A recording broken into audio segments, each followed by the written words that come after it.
Lahat yan, puro may kaya ang nakabili. Ito ba, Michelle? Ito ang iano mo. Oh. Yan lahat na nakikita mo kasi ano.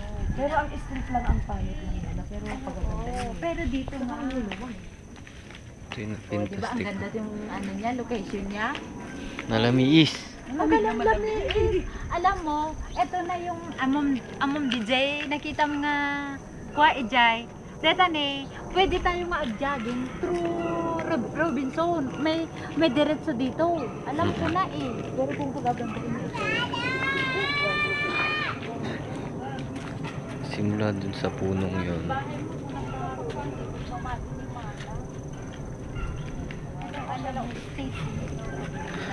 Kasla adda.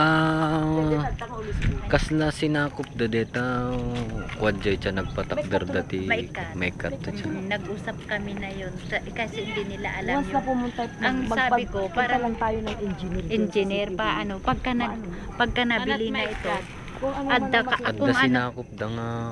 oo Pwesto galat dito eh. yan. sinabi nila sa amin ipa-geodetic agad kumuha ka ng ano madali lang pagka ito nga sinabi nila Yan ang utos ni Madam. oo Ba? nakita mo Paano na kaagad agad para alam niya talaga yung narinig mo Pag ganyan na yan. Sabi nga, pasukat niyo kaagad. Maihi ako. Sinati balay ni Madam ba siya dito? ayan sa baba sabihin mo kay